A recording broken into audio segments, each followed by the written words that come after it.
할렐루야. 2월 20일 화요일입니다. 마가복음 말씀 15장 24절부터 32절까지 말씀을 읽고 은혜 나누도록 하겠습니다.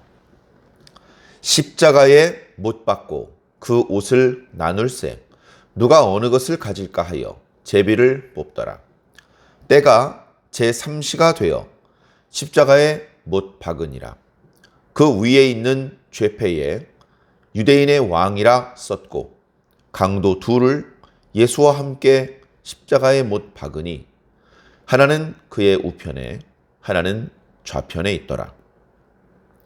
지나가는 자들은 자기 머리를 흔들며 예수를 모욕하여 이르되 아하 성전을 헐고 사흘에 짓는다는 자여 네가 너를 구원하여 십자가에서 내려오라 하고 그와 같이 대제사장들도 서기관들과 함께 희롱하며 서로 말하되 그가 남은 구원하였으되 자기는 구원할 수 없도다. 이스라엘의 왕 그리스도가 지금 십자가에서 내려와 우리가 보고 믿게 할지어다 하며 함께 십자가에 못 박힌 자들도 예수를 욕하더라. 아멘. 어제 묵상했던 말씀과 이어지는 장면입니다. 예수님께서 형 집행이 선고가 끝나고 그리고서 이제 형을 집행하기 위해서 집행 장소로 이동을 했죠. 예수님께서는 이미 채찍질로 무너져 계셨습니다. 똑바로 설 수도 없는 그런 상태였기 때문에 십자가를 지우자 올라가지 못하시고 자꾸 넘어지는 겁니다. 이대로는 무리다. 빨리 형을 집행해야 되는데 다른 강도들은 벌써 저만큼 올라갔는데 안 되겠다.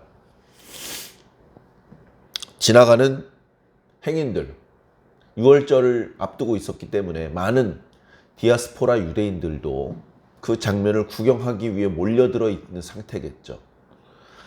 그 중에 알렉산더와 시몬이라는 두 사람을 강제로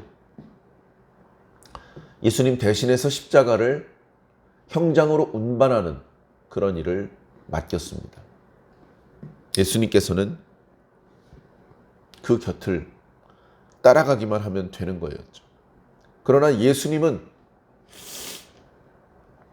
그 골고다 언덕을 걸어 올라가는 것조차 쉽지 않으신 상태였습니다.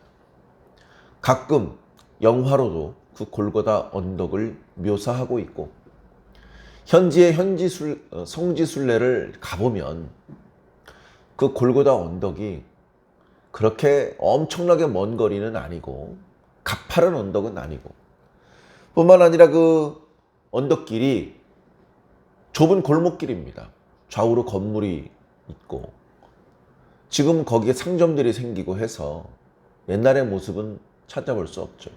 다만 가끔씩 예수님께서 십자가를 지고 올라가시는 장면을 재현하는 그런 활동을 하시는 분들이 있다고 합니다. 똑같을 수는 없지만 비슷하게라도 그 길을 통해서 주님께서 십자가를 지고 가셨던 것을 떠올리고 싶어하는 분들을 위해서 그렇게 하는 것 같습니다. 그래 형장에 도착을 했을 때 그때 되어지는 일들이 오늘 말씀에 나타나고 있습니다. 십자가에 못 박고 그 다음 구절에 25절에 보면 제3시가 되어 십자가에 못 박으니라. 십자가라는 오늘 우리들이 알고 있는 그 십자가 그것과는 형태가 조금 다르다. 그렇게 말하는 분이 있는데 중요하지 않죠. 나무로 만들었고 양쪽 손목 부분을 길이 30cm 가까이 되는 대못으로 못을 박습니다. 그리고 양 발을 올려놓는 자리가 있는데 그 자리에 발등에 또 못을 박죠. 그 못을 박는 것 자체가 어마어마한 고통입니다. 양팔을 벌리고 있어야 됩니다. 못을 박지 않고 들고만 있어도 팔이 벌리고 서 있는 것이 얼마나 어려운 일인지 모릅니다. 팔을 내 힘으로 들고 있지 않고 밧줄 같은 것으로 십자가에 내 팔을 묶어놓기만 해도 팔이 저리고 너무나 고통스러운 그런 상황입니다. 머리에는 가시관을 쓰셨고 팔과 다리에는 못을 박았고 빨리 죽으라고 옆구리에 창으로 찔렀고 그리고 입고 있었던 겉옷과 속옷을 벗어서 거의 나체에 가까운 상태로 십자가에 달려 계십니다. 그 상태로 몸에서 피가 서서히 빠져나가서 죽을 때까지 내버려 놓습니다. 다음 날이 안식일이 아니었더라면 유대인의 풍습이 시체를 나무에 매달아 놓고 이틀이고 3일이고 내버려 두는 그런 풍습이 있었더라면 그 십자가의 고통이라는 것은 엄청나게 오래 지속될 수밖에 없는 그런 가혹한 형벌이었습니다. 당시 사회를 무자비하게 통제하기 위해서 그런 가혹행위가 난무하던 시대였던 것입니다. 빨리 죽지 않으면 옆구리에 창을 찌를 뿐 아니라 넓적다리뼈를 요즘 콘크리트 벽을 깨트릴 때 쓰는 그런 망치로 때려서 부러뜨립니다. 그러면 좀 더 빨리 죽을 수 있으니까.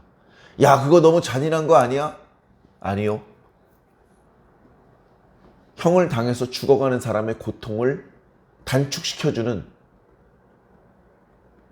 아량이고 은총입니다. 그런 무자비한 방법으로 죽이는 그 형이 십자가형인데 예수님은 진작에 죽으셨습니다. 죽으신 시간이 오전 9시에 십자가에 못 박히셔서 오후 3시에 죽으셨습니다. 오후 3시면 6시간 동안 십자가에 달려 계신 것입니다. 6시간 동안 그 지독한 고통을 느끼시면서 십자가에 달려 계셨고 좌우의 강도들은 예수님처럼 채찍을 많이 맞거나 가시관을 머리에 쓰셨거나 새벽부터 연행돼서 잠도 못 주무시고 구타를 당하시거나 옆구리에 창이 찔리거나 하지 않았기 때문에 예수님께서 운명하신 이후에도 죽지 않은 상태였습니다. 그래 로마 군병이 넓적다리뼈를 부러뜨려 주어 빨리 죽을 수 있게 해주었죠. 그러나 예수님은 이미 운명하셨기 때문에 넓적다리뼈를 치지 않았습니다. 그것도 성경을 이루게 한 것이었죠. 예수님의 모든 모습들, 특별히 십자가에 달려 죽으실 때의 모습은 구약 성경을 이루는 그런 모습들입니다. 오늘 말씀 첫 구절에 십자가에 못 박을 때 옷을 벗기니까 예수님의 옷을 군병들이 나눕니다. 예수님께서 입고 있던 옷을 찢어가지고 4덩어리로 나누었다. 그런 게 아니고요. 당시 유대인의 의복, 겉옷, 속옷, 샌들, 그리고 터번 이런 것들을 이제 나눈 것이죠. 그러면 다만 500원, 1,000원어치라도 내다 팔아가지고 아이스크림 값이라도 하려고 그걸 나눕니다. 누가 터번을 가질지, 누가 샌들을 가질지, 누가 겉옷을 가질지, 누가 속옷을 가질지. 더럽고 냄새나고 헤어졌지만 겉옷이 가장 값이 비싼데 서로 겉옷을 가지려고 그랬을 거 아닙니까? 그러면 안 되니까 제비를 뽑습니다. 누가 겉옷을 가질지. 이게 이미 성경에 예언되어 있던 내용입니다. 그 예언을 응하게 하신 것이죠.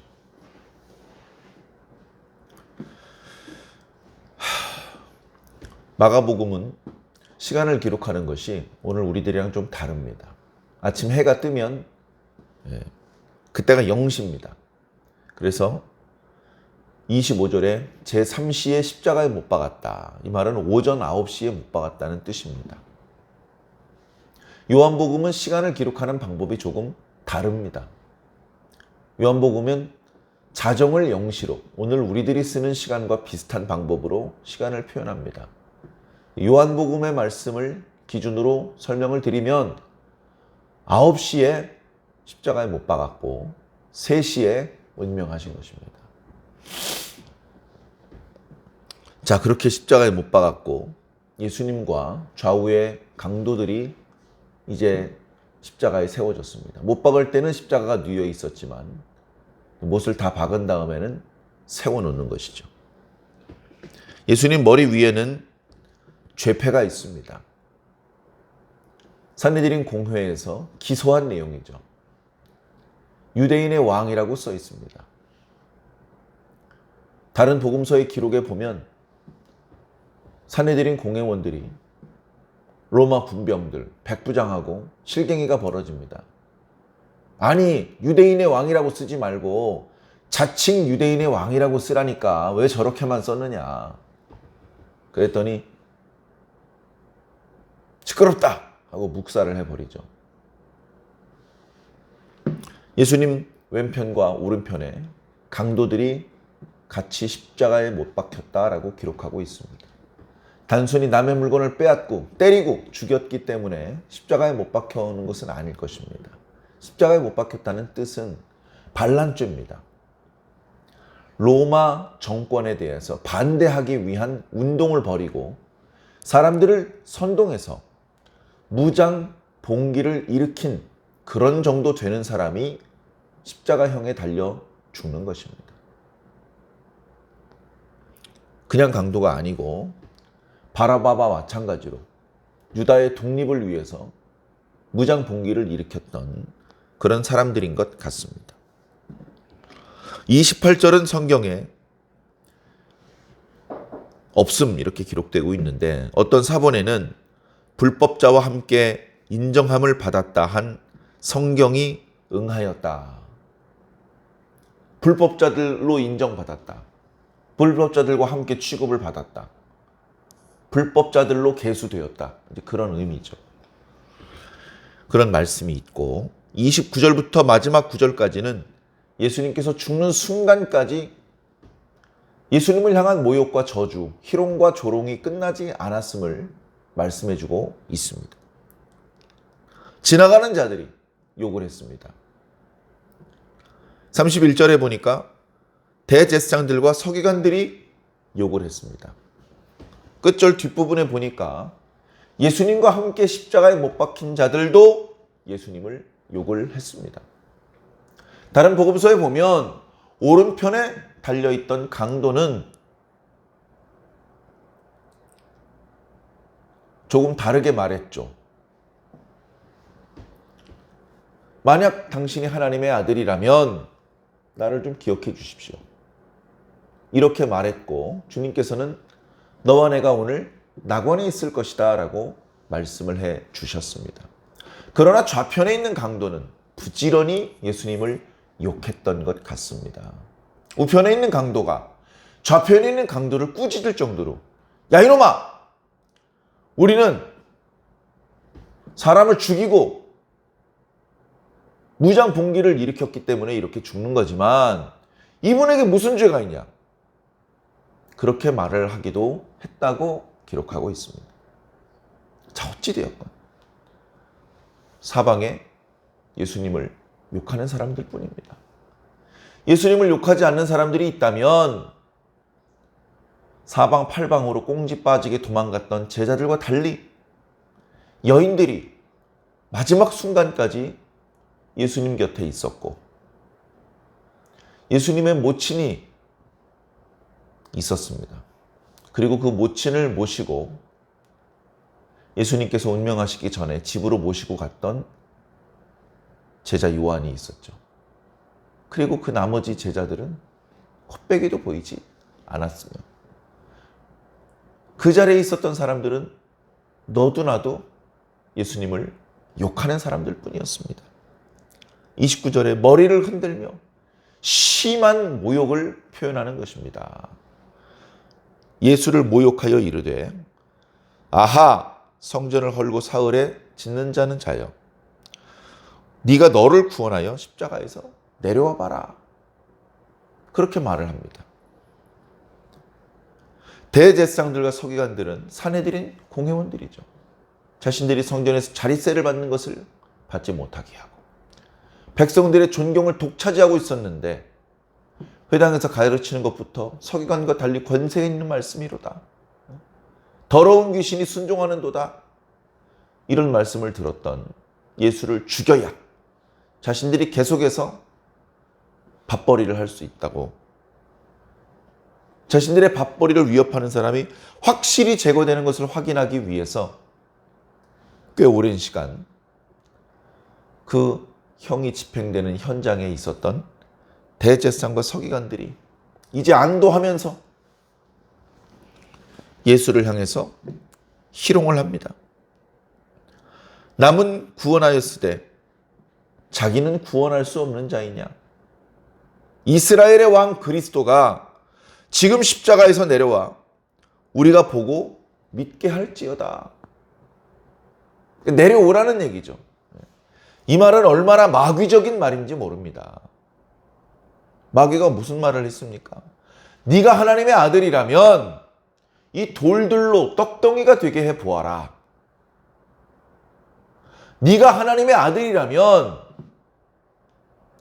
성전에서 뛰어내려 보아라. 그래도 하나님께서 천사를 보내셔서 네 발이 땅에 부딪히지 않게 하실 것 아니냐. 네가 하나님의 아들이라면 십자가에서 내려와 봐라.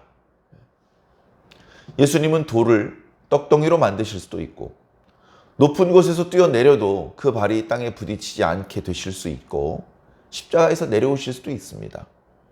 그러나 그렇게 하지 않으셨습니다. 그렇게 하는 것은 하나님의 뜻이 아니고 마귀의 뜻입니다. 그렇게 하면 하나님의 뜻이 이루어지는 것이 아니라 마귀의 뜻이 이루어집니다. 그래서 그렇게 하실 수 있는 능력이 있으셨지만 그 능력을 사용하지 않으시고 아버지의 뜻이 이루어지기 위해서 침묵하셨고 굶주리셨고 그냥 죽으셨습니다. 잘 모르는 사람은 마귀가 승리했다라고 생각할지 모릅니다. 그러나 예수님께서는 십자가에서 아무것도 하지 않으심으로 하나님의 뜻을 이루어 드릴 수 있었고 승리하실 수 있었고 영광을 받으실 수 있었습니다. 그것도 모르고 겁도 없이 머리를 흔들며 욕을 했고 침을 뱉었고 예수님을 모욕했던 것입니다. 지금도 예수님을 모욕하는 사람들이 있습니다. 지금도 의도적으로 성경을 모욕하고 하나님과 예수님과 성령님을 모욕하는 사람들이 지금도 많이 있습니다.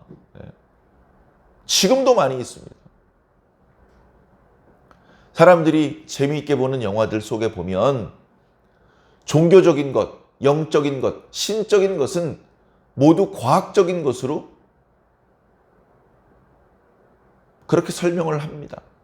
지금은 우리가 과학이 발달하지 않았기 때문에 왜 그렇게 되는 것인지 몰랐고 그래서 그것을 신이 한 것이다. 초자연적인 능력을 가지고 있는 신들이 한 일이다. 이런 식으로 믿고 있는데 시간이 지나면 그 신들은 신이 아니었고 그저 외계인이었고 우리 눈에 신기해 보이는 그들의 행동은 우리보다 발달된 그들의 과학 문명일 뿐이고 인간의 과학 문명도 발달하게 되면 우리도 신처럼 우리도 신이라 할 수 있는 행동들을 인간도 할 수 있을 것이다. 잘 모르니까 신화로 설명했는데 이제는 과학으로 설명할 수 있을 것이다. 그렇게 설명하는 영화가 한두 편이 아닙니다. 많은 종교인들도 그런 영화를 봅니다. 뭐 영화니까 그런 거야. 그러면서 그냥 재밌게 보는데 그런 영화들을 거기에 나와 있는 그런 표현들 덕분에 조금씩 사람들 마음속에서 신앙관이 무너지고 있습니다. 그리스도인들도 그 신앙관이 자기도 모르게 금이 가고 있고 그런 생각을 가지고 있는 사람들은 우리가 복음을 제시해 주어도 비웃습니다. 아이고 한심한 녀석들 아직도 신을 믿다니. 예수님이 죽을 때 얼마나 많은 사람이 비웃었겠습니까? 마귀도 예수님을 비웃었을 것입니다. 예수님이 죽고 하나님의 뜻은 실패했다. 어쩌면 마귀는 그렇게 생각했을 것입니다. 대제사장과 서기관들은 이제 우리 밥그릇은 빼앗길 염려가 없다 하며 좋아했을지 모릅니다. 그러나 예수님은 죽은 것으로 실패한 것도 패배한 것도 아니었습니다. 오히려 성공하셨고 오히려 승리하셨습니다. 우리라도 그 의미를 온전히 깨닫고 예수님께서 죽으신 것을, 그 의미를 올바로 깨닫기를 바랍니다.